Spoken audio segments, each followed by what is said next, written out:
probleme me seksin. A ndjeni të frustruar ose të epërsuar seksualisht? Ndiqni seksologe Venerën, ju sqaron çdo gjë.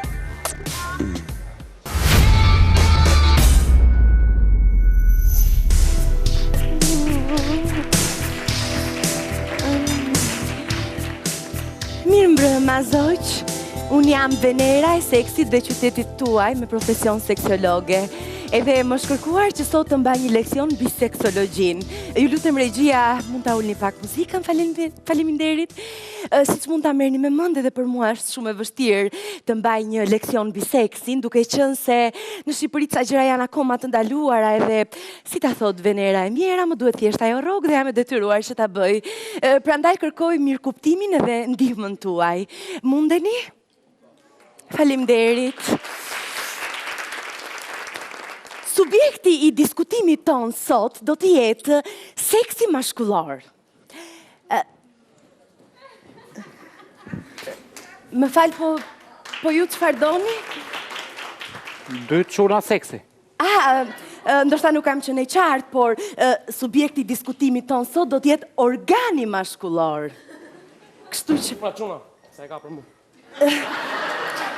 në fakt nuk e kam tamam për ty, por po. Të gjejmë dhe net? Po, faleminderit, mund të uleni. Faleminderit. Pra, siç po thoja, subjekti i diskutimit ton sot do të jetë organi mashkullor ose ju lutem, kam nevojë për vëmendjen tuaj.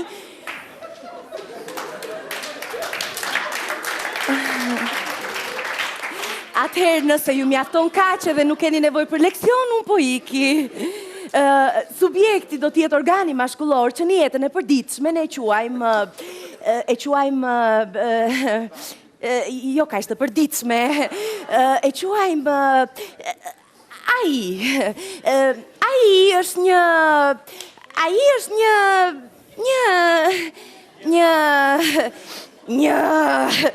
jo gjithmonë është një dhe vetëm një dhe zakonisht e kanë vetëm meshkujt. Në gjendjen e tij normale, ai është pak sa sa mire njike, është pak sa i bufalaq, pak sa... Por, ka gjithmonë tendenca të lëviz në ambientin e ti të brëndshëm prej pandbuku, duke bërë lëvizje sa majtas, djathtas, posht, lart,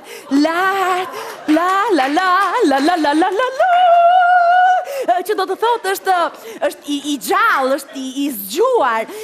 Jo, kështu është komplet budalla, po i zgjuar në kuptimin që nuk është se është në gjendje gjumi.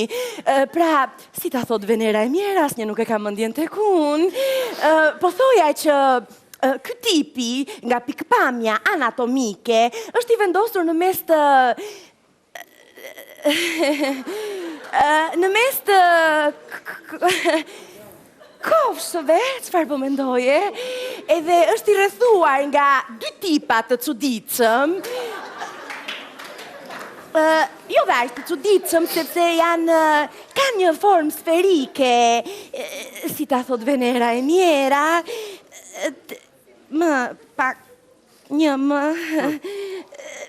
fiks e tillë. Ndoshta nuk jam e qartë atëherë që të bëhem e thjesht. I keni parasysh ato që nushat e vegjël, ku ja bën atan.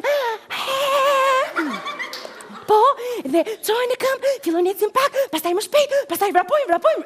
Në fakt ai tipi nuk është se vrapon, ai ri në vend edhe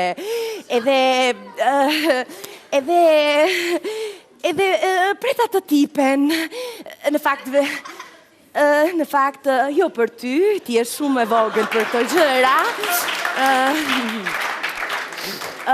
Duhet të presësh të mbushësh të 18-at që të njihesh me atë tipin dhe dua të them që ai tipi është e çuditshme se si gjithë vëmendjen e ka te ajo tipja, çelet kur e shikon, bëhet më i gëzuar, madje ngre dhe kokën për ta parë më mirë edhe të dy, domethënë ai tipi dhe ajo tipja, herë me romancë, herë në mënyrë sportive, të dy bashkë, si ta thot Venera me fjalë të tjera, përqafohen.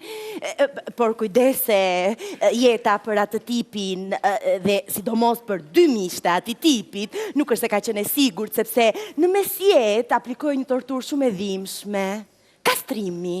Po, shfarosja për gjithmonë e dy miqve të ati tipit. O Zusha, ti ikim nesër në vajti vonë. Po, patjetër.